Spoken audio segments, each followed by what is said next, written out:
What's up and welcome to Idle Insights, a show where each week I, Treavor Bettis, get to talk to interesting people about idle champions and Dungeons and Dragons. And with me this week are two amazing people from the Neverwinter team, and I'm going to pass over them to introduce themselves. Hey, folks. Trevor said he was going to do a quick intro. I meant quick. All right.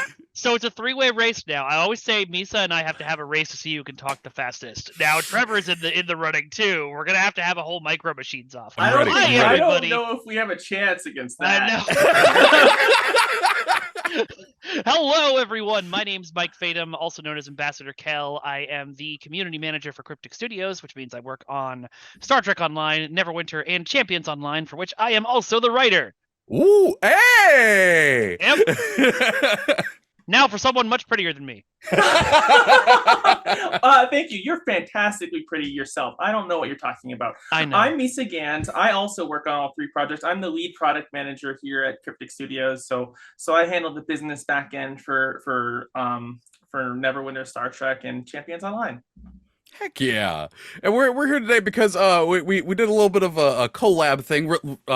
God, I don't even know how long ago it was, but we had Sgt Knox come to Idle Champions, who's a very prominent figure in the Neverwinter MMO. And Sgt Knox just got a really cool mythic skin.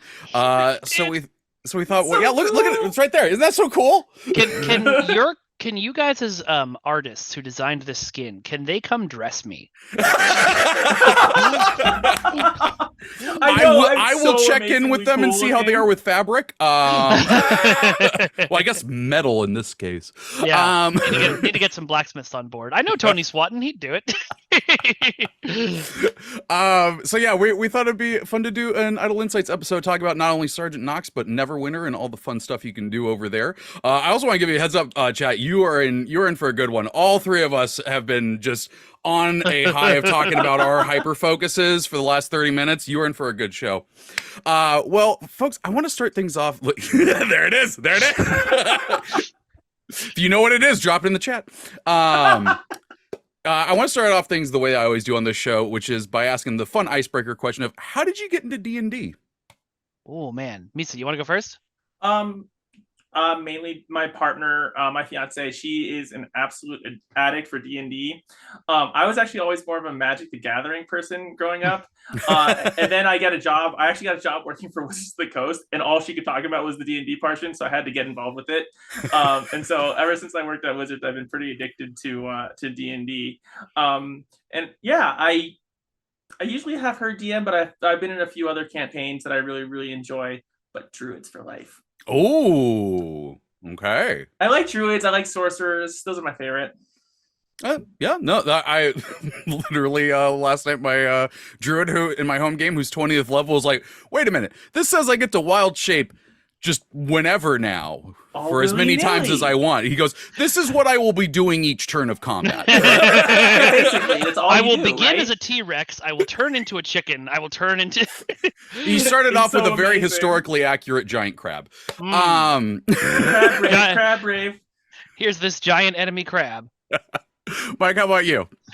So my story with TTRPGs is a little longer. When I was in high school, I want to say sophomore year, my brother came home from college and handed me a battered copy of Shadowrun that he'd gotten at a yard sale. And I spent hours reading and rereading that thing, but nobody in my area had any clue what a TTRPG was or wanted to play one. So when I got to college, my best friend at college, who's the co-host of all three of my podcasts, wanted to run us some 3.5, and they were an Asian studies major, so we busted out Oriental Adventures, which... But anyway, and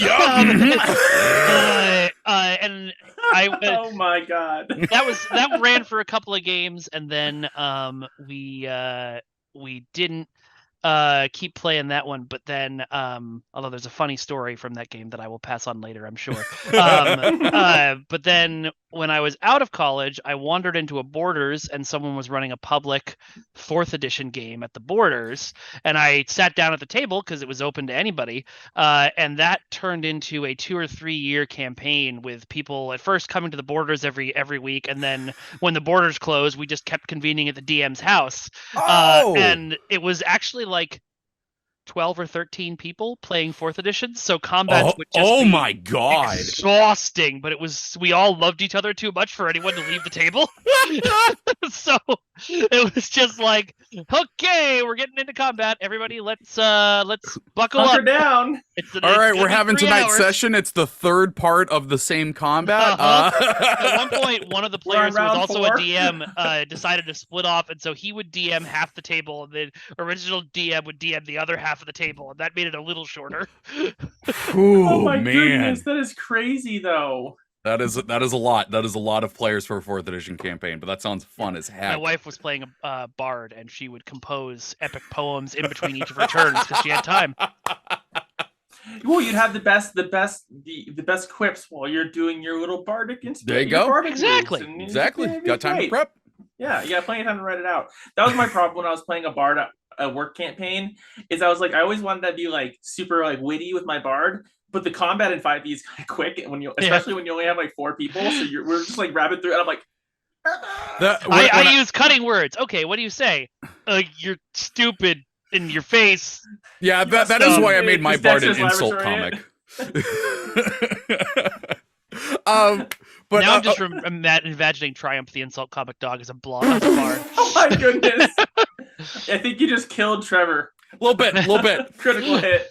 Okay, so let's switch over to talking about Neverwinter. If for folks who are in the chat right now that don't know what Neverwinter is, what is it?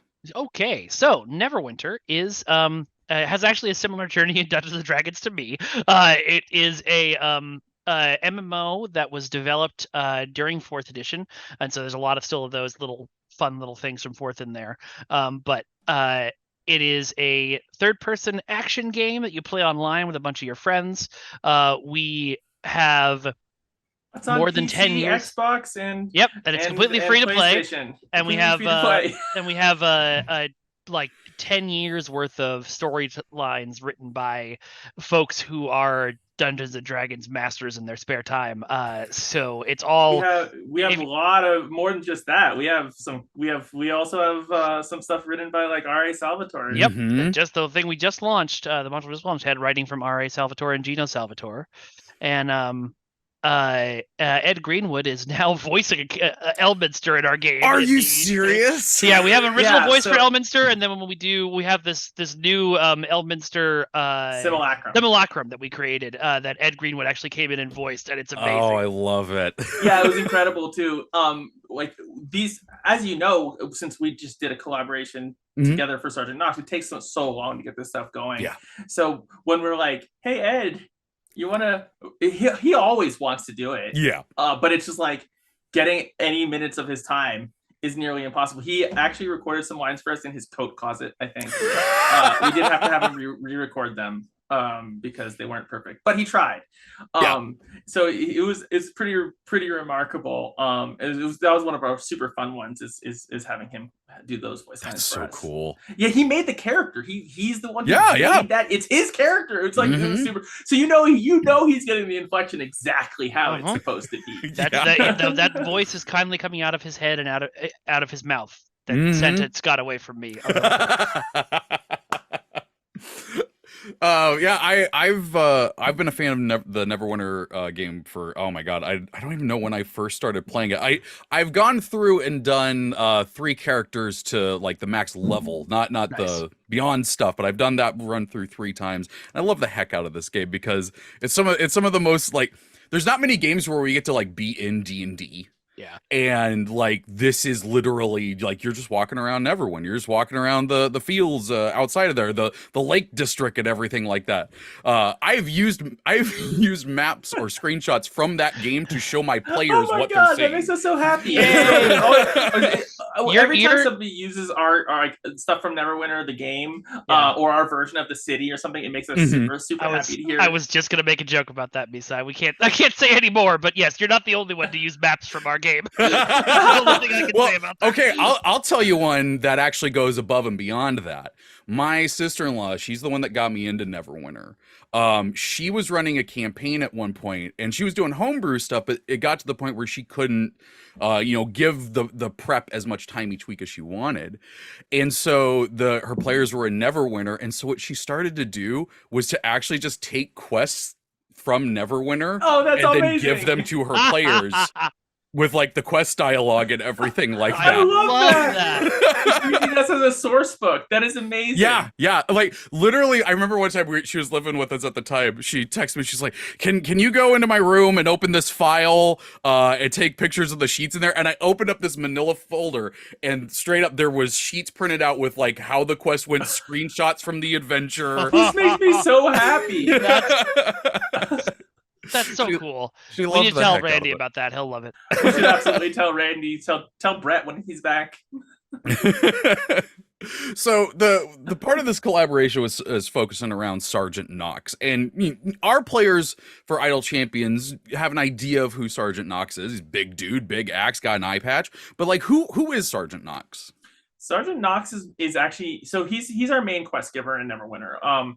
He's the captain of the guard for he's basically like as high as you can go for the for Neverwinter's security detail, and he stands prominently. He's prominently involved in a lot of our storylines. He starts most of the threats, like so you'll come to him and he will direct you to where you need to go. He kind of initiates pretty much all major quest lines for us, and then also like we use him a ton in our story. Like whenever you're talking to Lord Neverember, Sergeant Knox is super close with Lord Neverember because he worked directly before him. So we often like to say like whenever, because most of the players' interactions are with Sergeant Knox, and less so with Lord Neverember. So we always like to be like, Sergeant Knox tells me, and so he's always constantly telling Lord Neverember about you. So that's what we try to have it be. So like Neverember loves you because he's constantly being told how great you are by his right hand man. So that's who Sergeant Knox is, and he's a real beast in combat too. There's a reason why he's full armor. He's super strong. We have multiple companions. You can bring him into combat with you in Neverwinter since we have a companion system. And there's multiple versions of him. So you can bring him in with you, and he's really awesome. He's super fun. He's super fun, and he's got this nice stern face, but he's always there for you, and he always needs you for sure. He's like your angry uncle. Yeah, he's like your angry uncle who really likes you because you're always bailing him out. Yep. It's important in MMOs to have, a consistent character who players can keep coming back to over and over. And so he's just always kind of been that for us. And it's lovely to have the constant of the old sergeant standing somewhere, Protector's Enclave, ready to give you a quest. And in 2020, I got my home D&D group to play Neverwinter because I was like, okay, we need a new game. We're getting stale on these. I've played this one before. Let's play this. We're in a D&D mood. And they're like, oh, okay.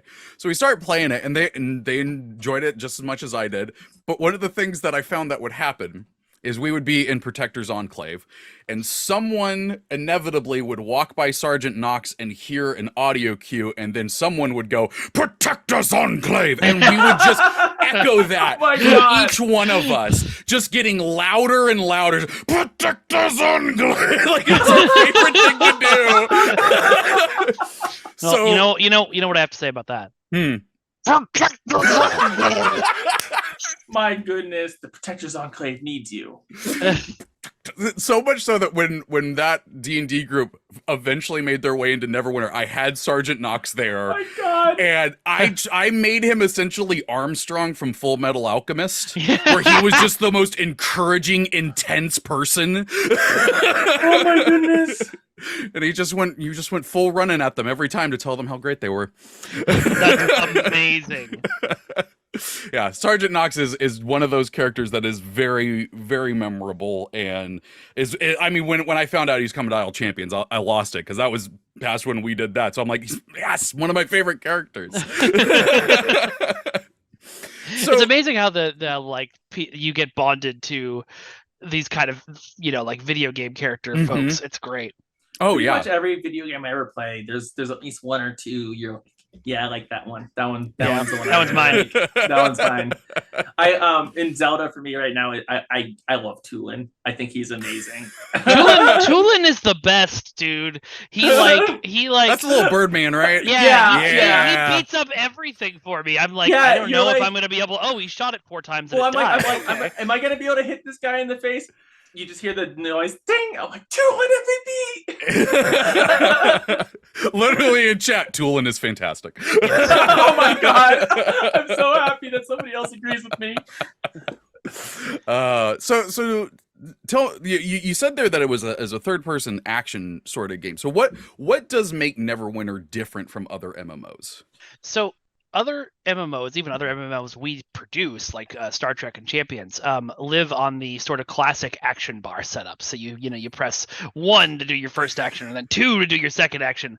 Although if you're in space in Star Trek, it's usually press spacebar and everything you've macroed to spacebar goes off at once.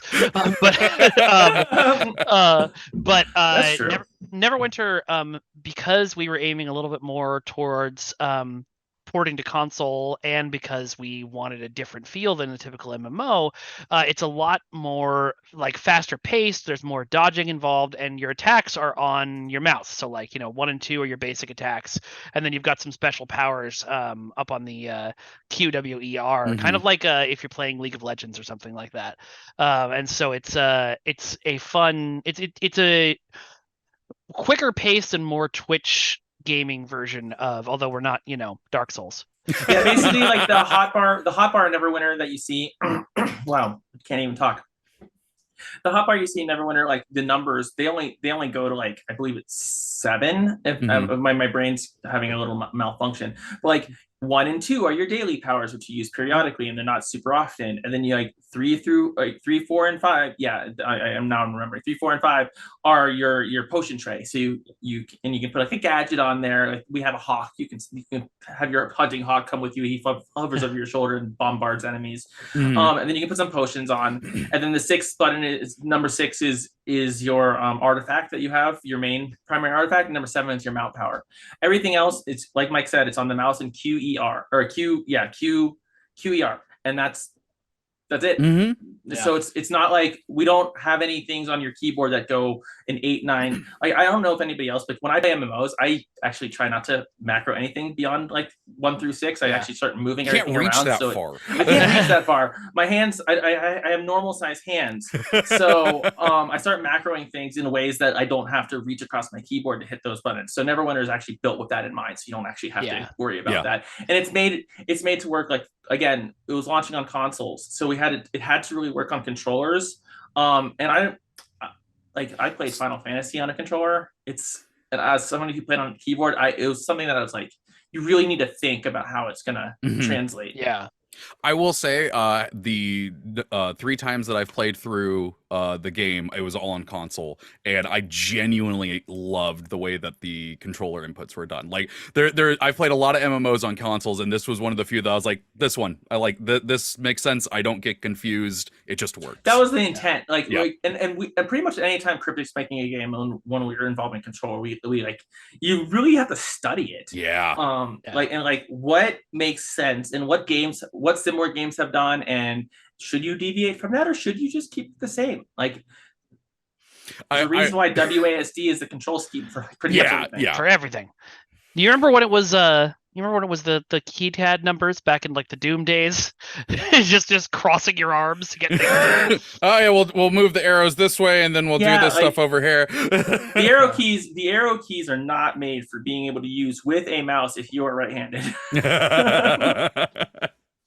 You're like this. Yeah. In fact, there was an MMO that will go unnamed that I did play on PlayStation, and literally at one point yelled out loud to the group I was playing with, "Why isn't this just like Neverwinter?" Well, I'm glad to hear that. That makes me super happy. It does make me happy. As long as it wasn't one of our other games. No. Hey, we have, like, when we're in development though, like we have conversations, like pretty big ones, about like how can the game work when your controller has X number of finite combinations, right? So like you have to think about like a lot of stuff, like even like camera angles and how you rotate a camera. If you have rotating camera, then you have that one of your sticks is dedicated, right? So you have to, like, these are all trade-offs and all things you have to think about when you're building a game that uses the controller. Yeah.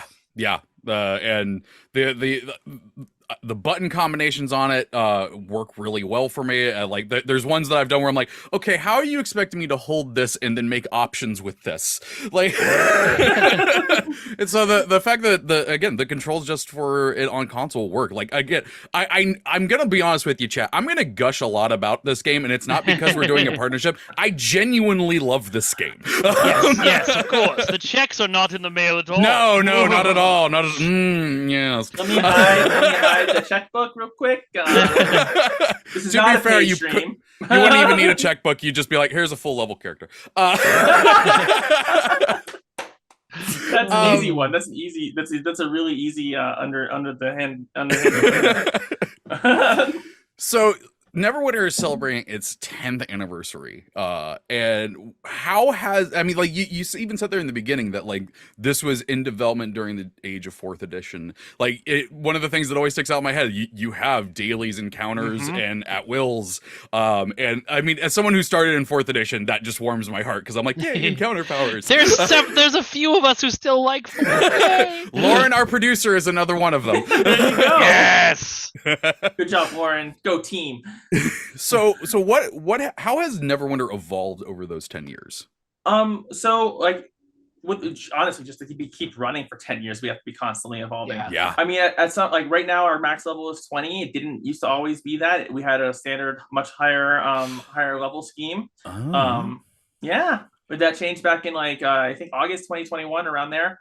And so we crushed down the levels and made it a little bit more modern with the leveling schema, and how you progress through the leveling experience from level 1 to level 20, so that it's not like this massive undertaking to get to where most of the content is at the end game, at level 20, where you have all your powers and your character is the most fun. So we tried to like make a more interesting path up to level 20. What was the level cap before? It was 80, wasn't it? Yeah. Yeah. Those are the ones that I did. I'm now realizing like, it's much faster now. We also actually renamed the classes recently. Like we got the classes more aligned with 5th edition. Oh, okay, yeah, because there was like the different options of them, and they like the great weapon. I think it was great weapon fighter was one of them. Protector fighter. Yeah. Yeah. We had a lot of the control wizard is the one we hear about a lot. Because that was back in the day, and we just renamed that to wizard, I think. There you go. Yeah, like control wizard, Scourge, warlock, hunter, ranger. So now it's just ranger. Now it's just warlock. Now it's just right. Yeah. That works. What classes are in the game? Because are all of them in there now, or not all of them yet? Okay. No, it's very unlikely that we'll ever be adding druid or monk or what's the other one sorcerer. So basically, my classes are the ones that are not going to be making. Like, so right now we have all of the 5th edition classes except for sorcerer, monk, and druid. Okay. And artificer. And artificer. I forgot that one was pre-released. So. I would really love, I had this conversation recently, I'd really love to be able to get them in. But there's so much work, like there is so much underlying stuff that goes into like making a druid. We tried to actually start like building what we need for the class with other, like with companions or with enemies, right? For what we're trying to build out what we need for druid. We just kept hitting snag after snag after snag. The engine's like, the game's old, it's 10 years old, right? So we just kept hitting like minor snags. It just made it pretty much impossible for us to like make a reasonable druid without like investing a stupid amount of resources, which would have pulled from other portions of the game that we were just not willing to make that trade-off.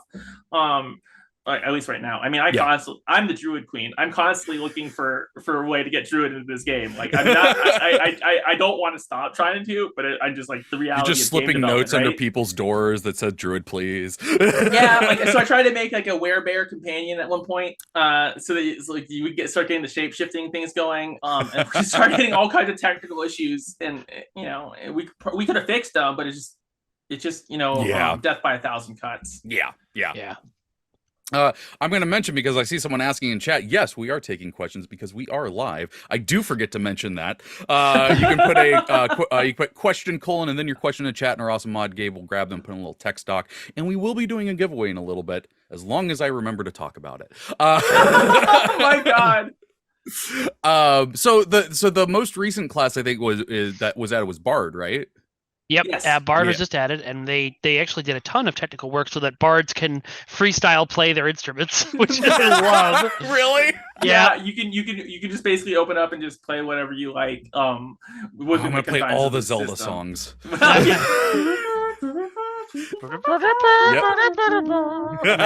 the only one I illegally remember. It's my used. favorite. Yeah, we're gonna get nailed. You can blame me for that one. Okay,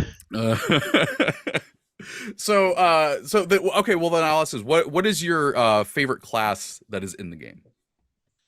My favorite class is Warlock. If I can't be a druid or a sorcerer, I'm going to pledge myself to the Eldritch demons and just start hexing things. I love Eldritch Blast. I like Hellish Rebuke. Killing Flames is actually a really fun spell in our game. With it's the Warlock's version of Fireball in Neverwinter. So Okay. or one of them.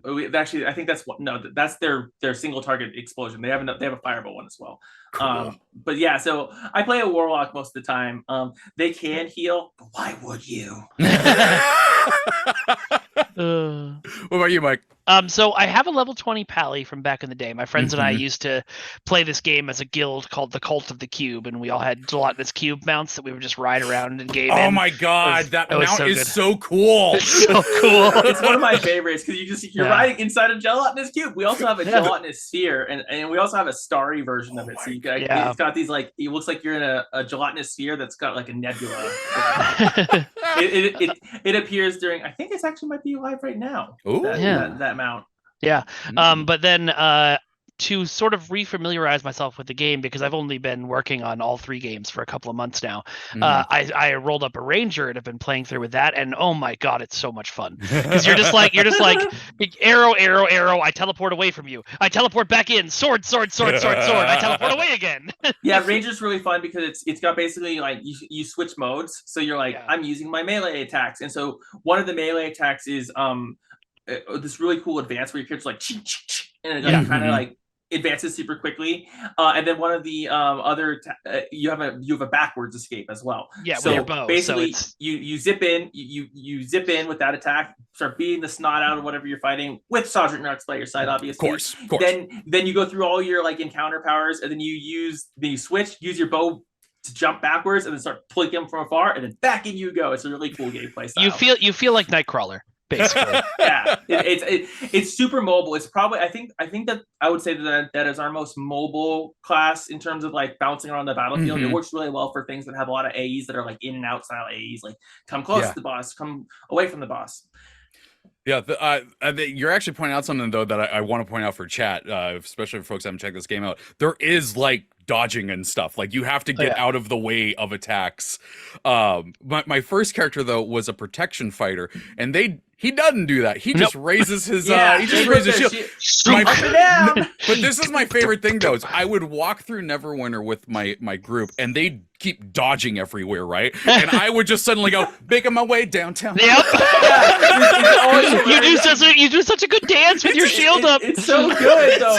It always makes me laugh. Like some of the each class has a different like movement or ability, or like a dodge ability is basically what it is. Like Warlock, you hold shift and you like hover and you're like woo, and you can like just like move until the bar goes down. And then like other classes you can roll, do a barrel roll. And then tanks are like, I'm gonna just block with my big old shield, and so like I'm gonna move less. As a Warlock, I'm like in a zone that has no mount usage or something. I'm like, I'm just gonna use this as a movement power. And the tanks going back there like, what are you doing? I can't keep up. I'm flying. I keep doing that to people in Champions I'm playing with on stream, where I'm like, okay, cool, we finished this objective. Up and away. Like, wait, come back. Yeah, it's like you're ditching the tanks. Whenever I'm playing with some folks, the tanks are always like way behind you. Like, yeah. All right, chat, it is time for a giveaway, so keep an eye out in the chat, and our awesome mod Gabe is going to put a keyword in there, and you just put the keyword in as is, and you'll be entered for a chance to win 42 chests of your choice, excluding Bahamut chests. And I mean, you could get 42 Sgt Knox chests. I'm just saying. Yeah. I don't see why you wouldn't want to get 42 Sgt. Knox Look at chests. how fly. Oh, the image isn't up anymore. But look at how fly he is. He's amazing. There Well, there he is. He's back. There he is! Look at how handsome he is. And Do you have his- Lauren? Do you have the GIF of him walking? Because I love that. Yeah, look at that one. Yes!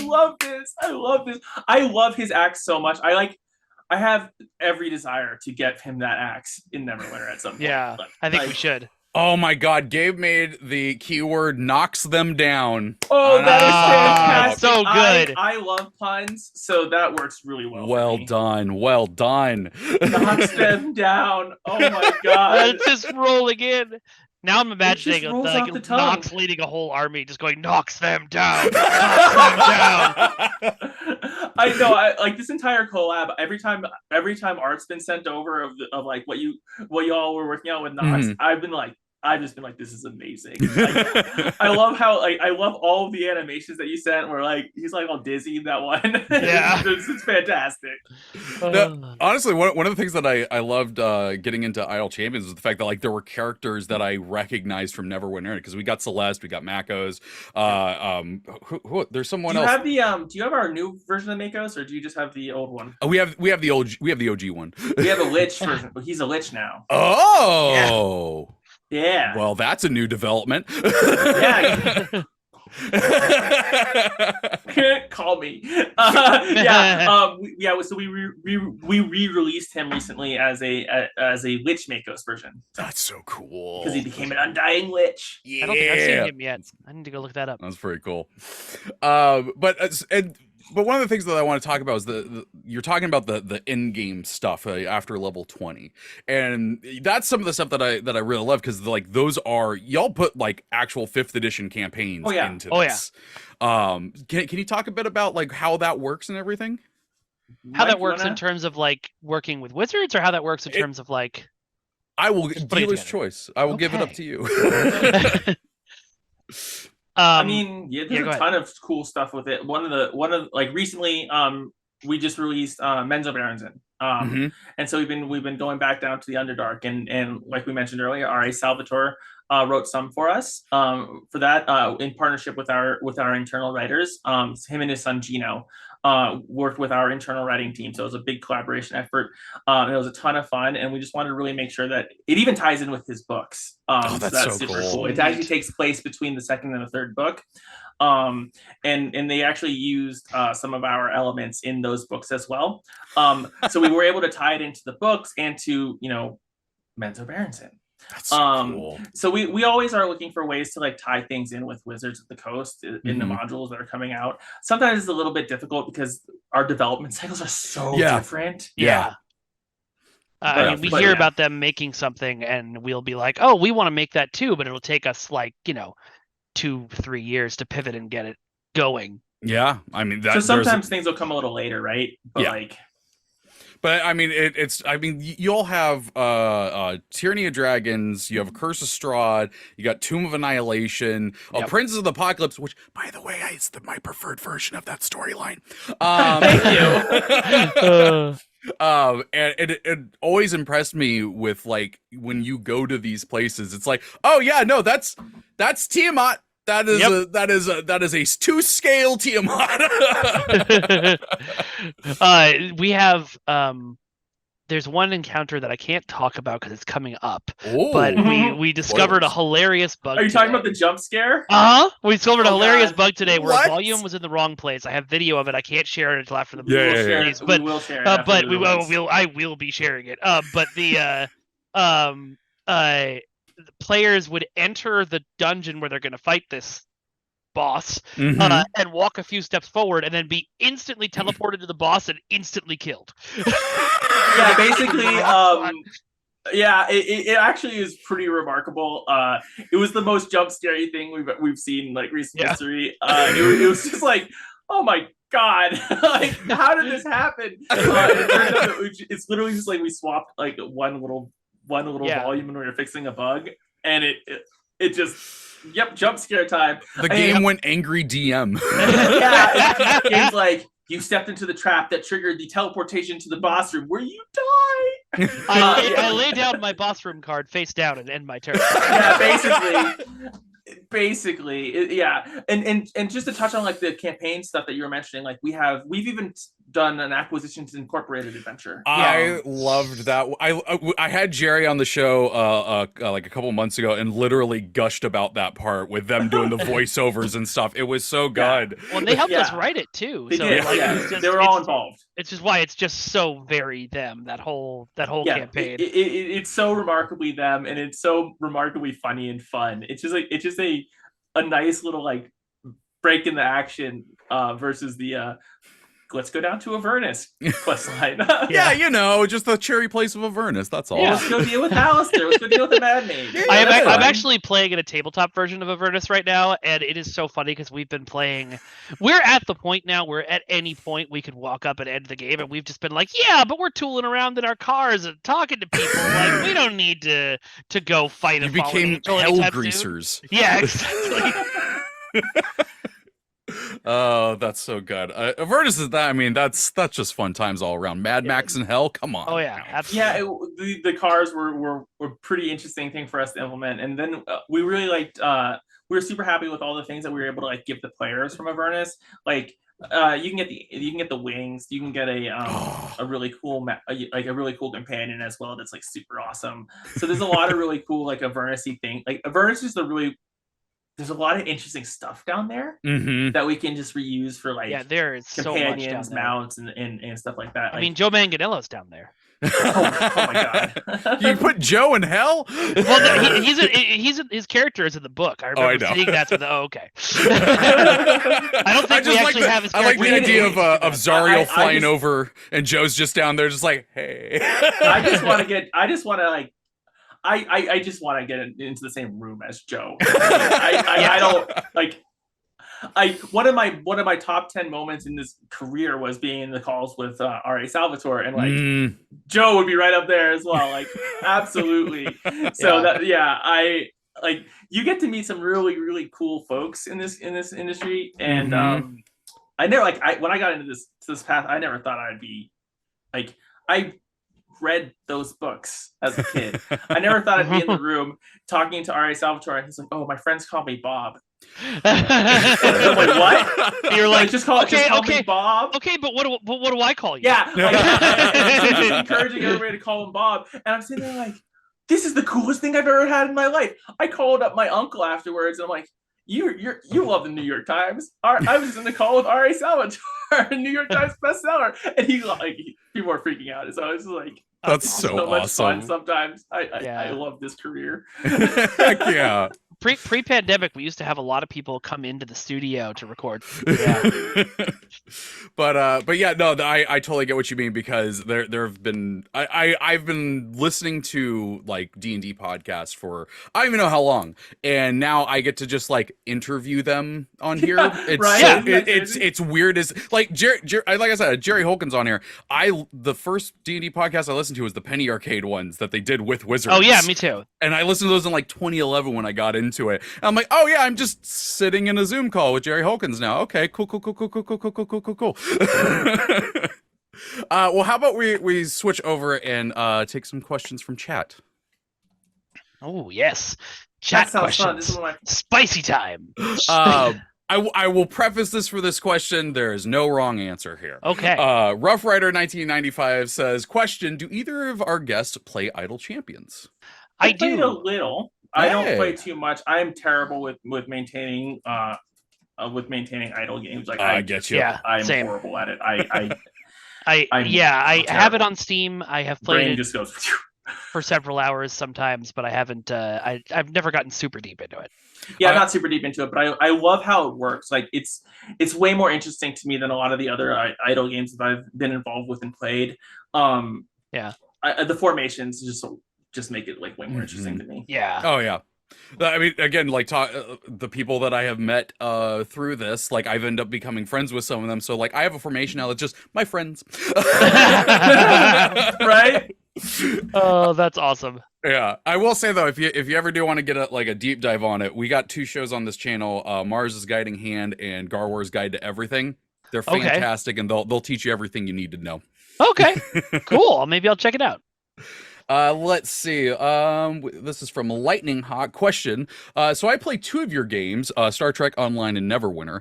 How long Excellent. have you worked on these projects, and can you give us any spoilers on what is coming next? So I'm no, not on going number to 2. spoil anything.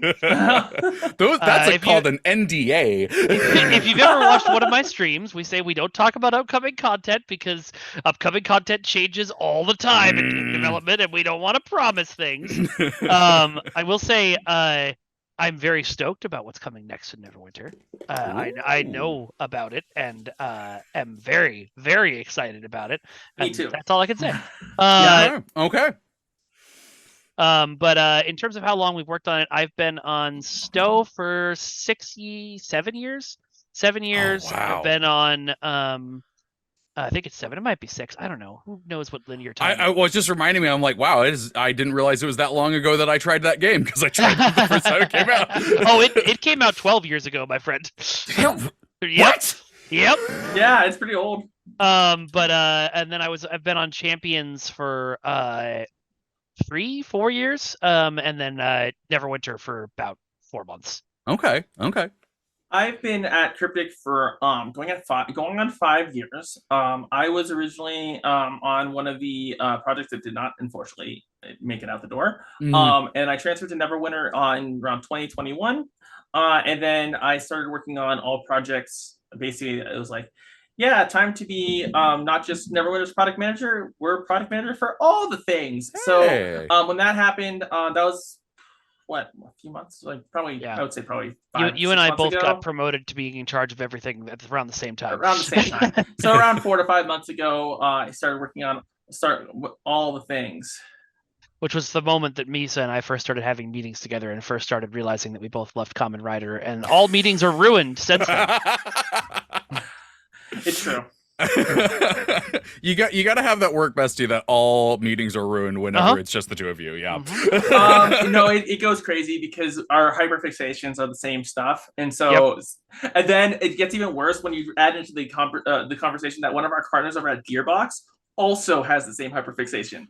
So there's 3 of us, and very much regrets bringing it up. I think so. Actually, I know, after the meetings, he's always messaging me like, yeah, that was super cool too, so I don't know. Oh, really? We doesn't message me. I think we need to just get him on a Kamen Rider stream with us and just I think we do. I think we need to just do a stream that has nothing to do with any of the games or products we work on. We can just be fun. Anyways, the gist of the matter is that, I lost my train of thought because it's okay. That what was all the the time question? Because we got way off base. It was just about how long you've been working on the project. Okay, we answered. Oh my god, Great. yeah, 5 years. I've been at the company and like 2 on this one and 4 months on the other one. Yeah, perfect. It's weird for me working on. I didn't talk about Kamen Rider at all. Yeah, it's weird. It's weird for me working on Neverwinter because Julia, who is now a producer on Neverwinter, but used to be my community managing counterpart on there, and I had a long-standing feud over which game had the best dinosaurs, and it's still Star Trek. Just to be clear, it's still you heard it here Star first. Our dinosaurs have missiles on their heads. We're gonna go to a question from Luxanom. Question: Will Misa talk about druids? Misa talked about druids, but which circle? My recent favorite is stars because it's up on the DPS or good healing. I like Circle of Dreams. Ooh, oh, that's a nice one. So yeah, I don't know. I don't know why. I just like the border of the Feywild / I like those druids. That's my last druid I played was a Circle of Dreams druid. I've also played a Circle of Spores druid. I didn't like that one as much. It was okay. Yeah. So our partner manager V Muse, she has a character named Voronika that's in the game, but is also part of the Black Dice Society stream. Nice. And she is a Circle of Nightmares druid that she actually took the Dreams one and manipulated to be a villain. Cool. Yeah, that's pretty cool. That's pretty cool. Just briefly, I have to say to Jules in chat, you've lost all right to talk now. Once you once you turned what's that called? Whamageddon into a PvP game. Oh my God! Did she do that? Oh yeah.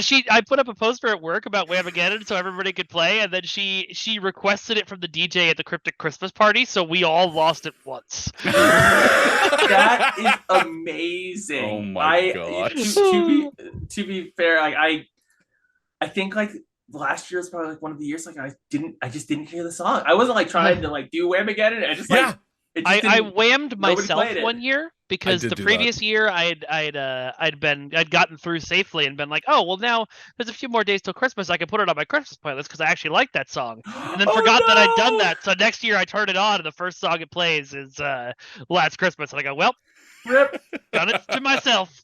I just did it to myself walking around the house and going, Last Christmas. I also rickroll myself sometimes too, so it's fine. Oh, yeah. He's hysterical. That's how our brains work. All right, we're going to take a question from the Lurking Writer. He says, question, firstly, I'm sorry that I've never gotten around to playing Neverwinter, parentheses, it sounds like it's fun, though. You're right to be sorry. What, if any, references to BioWare or Obsidian's Neverwinter Nights games have you made or will or would like to add to the game if you could? I don't know the answer to this question because I've only been on the game for a few months. That's fair. That's totally fair. Misa, do you know of any?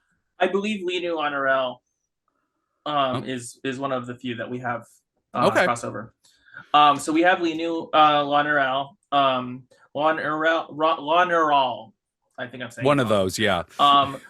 She's an elven cleric of Saheen Moonbow, and so I believe she was in both games. And so she's featured prominently in our game as well. I believe you can actually get her as a of course you can. I made the companion. You can get her as a companion in the game as well. So she can fight by your side. So she is the lovable Klutz. Oh, nice. The Klutz healer. Always got to have one of those. Okay, I do want to say real quick about the companions because they've come up a few times. I do not know why. I genuinely always get so attached to my companions. Oh yeah, like me too. I name them and stuff. I'm just like, you're my bro. I had this little Kenku rogue with me at one point. Oh, that was my bestie. You have the Kenku guy. I love that. I love that dude.